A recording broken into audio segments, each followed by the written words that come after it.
All right, good morning, guys. Good Tuesday morning, and we got a little bit of a job here today. Not sure what we're getting into, but we are on a beautiful little house lot down here in the low country of South Carolina, and got the Kubota with me with Munchie with the Prinoth mulcher. I gotta sharpen the teeth really quick. They are pretty dull. I don't know if that really shows up on camera, but they're dull. So I picked up a new flap wheel this morning. I think it's a 60 grit, and we'll sharpen these teeth really quick, and I'll show you in the back what we got. First though, I want to show you all this tree. Dude, this thing is massive. This is probably one of the biggest trees I think I've probably ever seen in my life. I mean, this thing has a walkway, a boardwalk built around it. I mean, the bottom of this thing is the size of a dinner table underneath there. It's a massive tree. It's beautiful. I mean, the limbs coming off of it are the size of full-grown mature trees. Incredible. You know that tree's been here a long time. It's probably seen some stuff. So I'm gonna sharpen these teeth really quick, and we're gonna throw some fuel in this thing and show you what we got. We're doing yesterday I was working on the snake pond job over there, clearing that ditch, and this is actually the client's house. For that, he wanted me, that job's literally about 2 miles down the road, and he wanted me to come over here and take a look at this before I went back over there for day 2 at that, and try to get that knocked out over here at his house while his wife was here. So that's what I'm going to try to do. So let me get these sharpened, and then we'll make our way back there. I'm actually going to have to take the machine around the street and come around. I can't get through there because of the shed, and then there's not enough room for me to go around that way with that. I think that's a crepe myrtle over there. So, and we'll get to the back and show you what we got. So let's get these teeth sharpened. All right, so machine's fueled, teeth sharpened, and this is what we got. Is this little kind of lot here, but the main part of it, I'm gonna clear some of this out in here as well. They want all this cleaned up. There's a bunch of stumps and stuff in here from some trees that were removed, but the main thing is that hedgerow back. It's actually the lot behind this one. So behind that hedgerow is like a lot in there, and it's got this hedgerow going right here, and then in the middle of it, it's kind of open. From what I could tell, you can't hardly walk in there, but when I drove down the street down there, I could kind of see it's kind of open. So we're going to kind of mow this hedgerow down and do what we can and kind of clean this up in here. The owner, his wife, wants to save these bushes, whatever they are, I forget what they're called, but she wants to save them, so they're kind of scattered all out in here. So I'm just going to cut around them, save all them, grind all this stuff down, and I'm going to start back there first while I've got the teeth are sharp. This stuff is kind of secondary. So I'm gonna go ahead and work my way back there to that hedgerow and get started. I kind of had to go around that way. I couldn't get in through here. So that's it. So he said there's some wisteria in there. I hope not. Wisteria is horrible. You cannot cut. I've never had good luck cutting wisteria with a rotary cutter, a rotary style cutter, like a, you know, like the MTL, any of the MTL cutters. I cut some wisteria with the XC5 on this thing one time, and I think within an hour, hour and a half, I got it wrapped up around the cutter. Shoot, at least half a dozen times. I think one time it took me 15 minutes to get it all unwound. It's literally like trying to cut nylon rope. It's horrible. So let's work our way back there and see if we can't make a path into the lot behind it and see what we're looking at.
can't believe it. We actually finally made it through into this open area in here.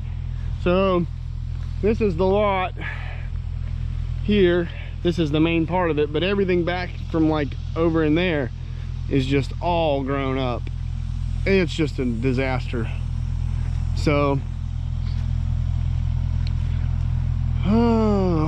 but I made it through. That didn't take but about 30 minutes for me to make my way through there.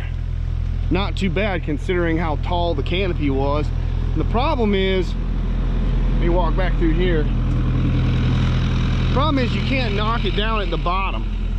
Like when I'm over there at the snake pond clearing that ditch, I can just take that mulcher and clear it all down at the bottom because it's thick, but it's not very viney. So all that stuff, when you hit it, it all just kind of comes down, and then you can just mulch it up on the ground. If you cut this up, like if I were to take the mulcher and stick it in there and cut that at the bottom, it'll all just stay hanging because it's all connected, you know. Unless you take it all, you'd have to cut everything.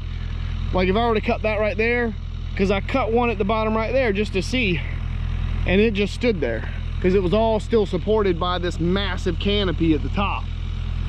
So this is a bit of a nightmare in here. A lot of wisteria too. Golly, that's some of it right there. And this stuff is just, I think this looks like it. It's just uber stringy stuff, and it gets wrapped up. You can see how stringy it is right there. See how fibrous and stringy it is. And this stuff's like rope. It's like trying to mulch nylon rope. You saw it probably a couple times and get it wrapped around the mulcher and just start spinning and whopping around everywhere. Is that a word? Whopping? I don't know. So yeah. So now that I kind of got an idea what the line looks like, it's a lot wider in here than what I thought. I didn't think it was going to be that wide, but it's pretty overgrown. I'll probably go ahead and turn around and start working this back this way. Start taking all this out, open this up a little more, and then we'll start going that way. The street is right there. So, but that's pretty good. There's not much here. It's not very big, but it is thick. So let's just see what we can get done.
Well, holy bajolies, Batman.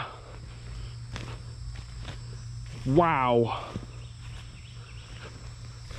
This was something else in here. This was one for the record books for me.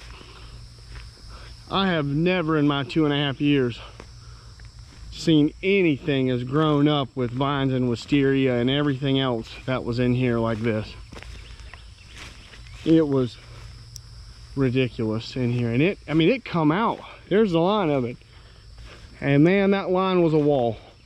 And it come all the way around, went all the way back through there, basically all the way almost out to the road. Followed those trees right there, and then went right on around. And this was a mess. Whew. And it took me to do this part of it exactly 6 hours. And that was 6 hours with me stopping about 2/3 of the way through to resharpen the teeth, deal with at least, I'm gonna say 5 or 6 jams in the cutter. Many of them were dropping that head down into those vines and it just catching a vine, catching that wisteria just right, and it just wrapping up in there and taking a whole bunch more vines with it. Luckily that wasn't too bad to get out. I had a couple other ones where it would grab a big piece on the back drag and through the back side and, you know, get it up in there and jam. I think that happened, I think that was just one time, but the rest of them, there's at least 5 or 6 times that I had it jam up. So even dealing with all that and messing with the GoPros, this was exactly 6 hours. So maybe even if just actual time of not dealing with sharpening the teeth and everything and the jams and everything, maybe 5.5 to clear all this out. I mean, and the canopy was, I mean, in some places the canopy is 20 feet tall. So maybe 25. I mean, it was crazy in here, y'all. Nuts. I tried to video GoPro this entire project. I think the only thing I wasn't able to video was I got back over there on that backside and the GoPro cut off on me twice because I guess it was getting overheated. I keep having that problem. So I was trying to keep it in the shade as much as I could, but I'm gonna time lapse most of it past the intro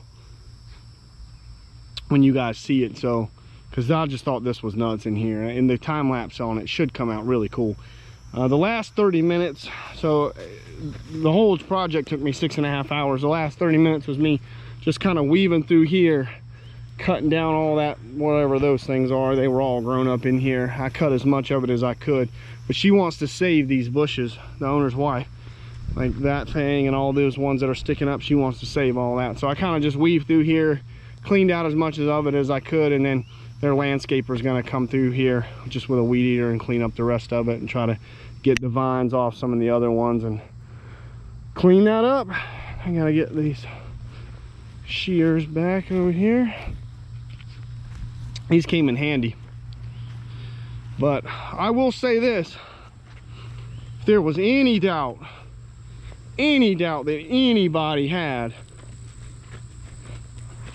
that Prinoth isn't a quality piece of equipment and can do some mulching work, your questions were answered today on that, because this thing right here, wow, I was super impressed with what it could do in those vines. You can't tackle wisteria with a rotary head. You can't do it. I've tried it with the MTL, doesn't work. So there's no doubt in my mind that Prinoth makes a really good piece of equipment, because this thing was awesome in here. It got jammed a few times with those things, with those vines, but for the most part it just kicked ass, and I'm super impressed with the thing, super happy with it. And yeah, that thing, if I had any questions about it or anybody else did, and what it handled in here today, man, I'm super happy. So all right, well, that's that. Oh, I am going to get out of here for the day. I got about an hour drive home, and then I'll be back here tomorrow, which the snake pond is just down the road, about 2 miles down the road.